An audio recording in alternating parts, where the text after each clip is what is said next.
परम पूज्य परमाराध्य श्री सद्गुरु महाराज के पावन श्री चरणों में साष्टांग सादर समर्पित स्वनिवासित पूज्यपाद श्री के चरणों में भी कोटि से नमन। उपस्थित गुरुजन, मंचासीन पूज्य बाबा वृंद, सत्संग प्रेमी सदात्माओं, माताओं, बहनों, आप सबों को ही मेरा हार्दिक नमन है। और इस अंतिम सत्र में निवेदन है, थोड़ा जोरदार शब्दों में एक स्वर में सबके सब सदगुरु महाराज की जय घोष करें।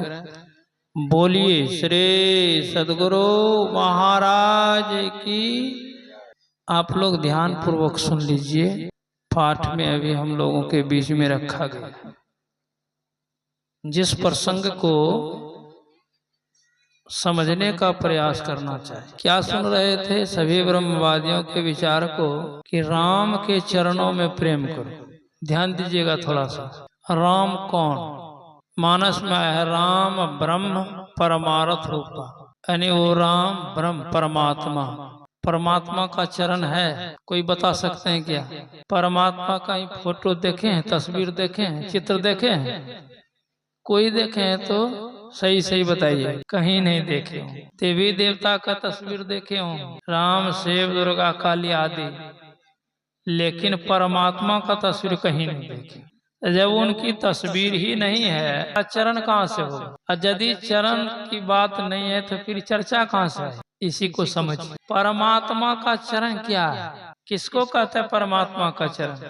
वो स्वामी तुलसीदास जी ने लिखा है बालखंड में, बिनु पग चले सुने बिनु काना, बिनु कर कर्म करे विधि नाना, आनन रहित सकल भोगी, बिनु बानी बक्ता बड़ जोगी, तन बिनु परस नयन बिनु देखा, ग्रह ग्रहण बिनु बास असेखा, असब भांति अलौकिक करने, महिमा जासु जाय ने बरने। फिर यहाँ चरण की बात क्यों आई, इसको समझिए। चरण का अर्थ है परमात्मा का चरण है बिंदु। ध्यान बिंदु उपनिषद में एक मंत्र आया है, बीजा अक्षरम परम बिंदु नादं तस्योपरि स्थितम् स्वशब्दं चाक्षरे चीनेनि शब्दम परमं पदम्। अक्षर का भी शुरुआत, चरण, पैर, वो है बिंदु। कौन सा बिंदु? चूंकि एक श्याम बिंदु होता है, एक श्वेत बिंदु होता है और एक ज्योतिर्मय बिंदु होता है। तो ज्योतिर्मय बिंदु परमात्मा का चरण है। श्याम बिंदु की प्राप्ति कहाँ होती है? अपने अंदर में, जहाँ ध्यान करने के लिए बताया जाता है, जहाँ दृष्टि को एक करने के लिए बताया जाता है, अंधकार में जहाँ दृष्टि की धार एक होती है, वो है श्याम बिंदु। उसी पर दृष्टि की धार को एकत्र करने के लिए कहते हैं। जब आपकी दृष्टि वहां टिक जाएगी, स्थिर हो जाएगी, तो वहीं श्वेत बिंदु की प्राप्ति होती है। इधर उधर जाने की जरूरत नहीं है। और वही श्वेत बिंदु ज्योतिर्मय बिंदु में परिणत हो जाता है। इस साधना करने वाले समझेंगे, बड़ी सूक्ष्म बात है, सबके बस की बात नहीं है। फिर भी प्रयास कीजिए। संत मत में सुनते सुनते तो बहुत कुछ लोग समझ जाते हैं। मैं सुबह भी कहा था, अनपढ़ से अनपढ़ लोग भी सुनते सुनते इतना ज्ञानी हो जाता है कि पढ़े लिखे लोगों का दिमाग नाचने लगता है उनकी बात सुन। उसी बिंदु को प्राप्त करने के लिए कहते हैं। वही बिंदु क्या है? गुरु महाराज लिखे हैं, सुख सिंधु की खिड़की अति न्यारी। उस सुख रूपी समुद्र में जाने के लिए वो बिंदु खिड़की है, मार्ग है, द्वार।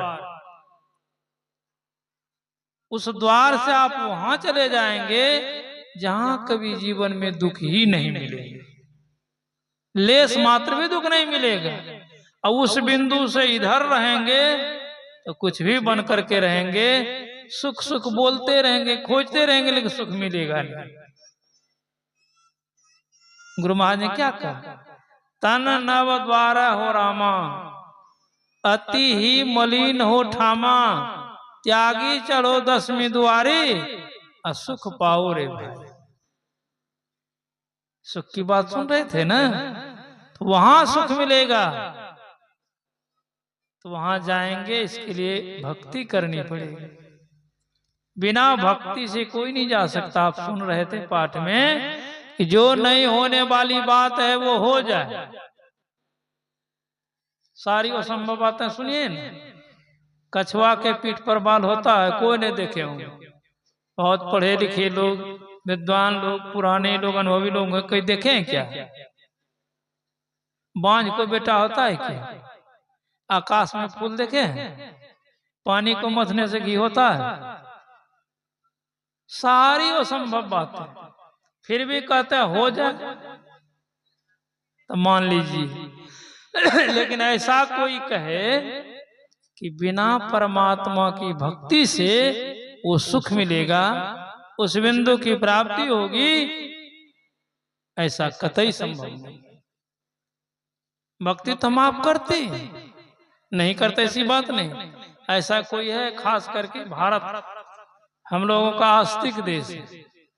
यहाँ तो लोग देखिएगा गांजा का भी सौंठ मारता है तो भगवान का नाम लेते हैं। चीलम आया मुंह पर, भगवान का नाम ले लिया, भक्ति। बोलिए श्री सद्गुरु। ये बाजा भी सोचता है जल्दी घर चला जाए, लोग तो वही अच्छा है न। सबका जाने का मूड हो गया।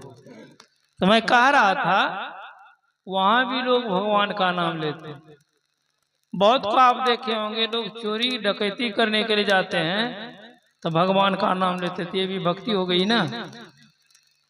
नहीं। इसीलिए कबीर साहब ने लिखा भक्ति तो सबको ही करे, भरमना नाटक।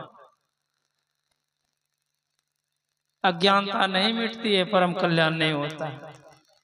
इसलिए इस भक्ति को करने के लिए कहाँ जाना पड़ेगा? बाहर कहीं नहीं, अपने शरीर के अंदर चलिए। पलटू साहब एक संत, उन्होंने लिखा है बैरागिन भूली आप में, मतलब अपने आप को खोजने के लिए भूल गए। खोज कहाँ रहा है?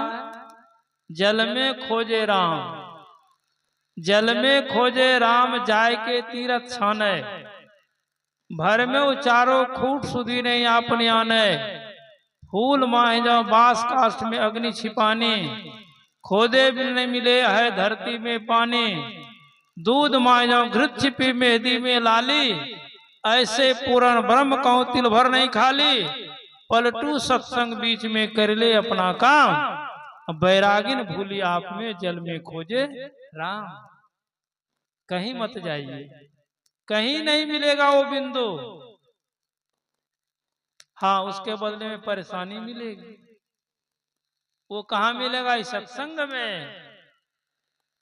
खोजने वाले तो गए। पलटू साहब लिखते हैं सातपुरी हम देखिया, देखा चारों धाम। इसलिए जाते हैं लोग, वही खोजने के लिए, सुख पाने के लिए। ये सब की बात बता रहे हैं। देखा चारों धाम, सबन में पत्थर पानी, और कुछ नहीं मिलेगा कहीं भी नहीं। कर्मन के बस पड़ा जी, मुक्ति की राह भुलानी, चलत चलत पग थके छीन भई अपनी काया, काम क्रोध नहीं मिटे बैठ के खूब नहाया, ऊपर डाला धो मैल दिल बीच समानी, पाथर में गया भूल संत के मर मन जाने, पलटू नाहक पचमुए संतन में है नाम, सातपुरी हम देखिया, देखा चारों धाम। वो कहाँ है? तो संतों के पास है। उसका ज्ञान सत्संग में होता है।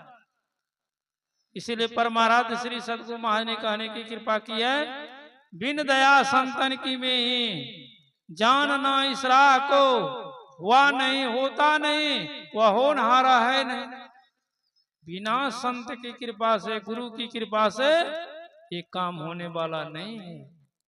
एक जगह गुरु महाराज लिखते हैं, प्रथम ही धारो गुरु को ध्यान, हो श्रुति निर्मल हो बिंदु ज्ञान, दो नैनों बीच सन्मुख देख, एक बिंदु मिलाए दृष्टि दो रेख, सुखमन झलके तिल तारा, निरख सुरति दसमी द्वारा, ज्योति मंडल में अचरज ज्योत, शब्द मंडल अनहद शब्द होत, अनहद में धन सुत लौला, भव जल तर वो यही उपाय, में ही युक्ति सरल सांची, अल्लाह है जो गुरु सेवा रांची। पूजपात की गाड़ी आ गई, हम लोग उठकर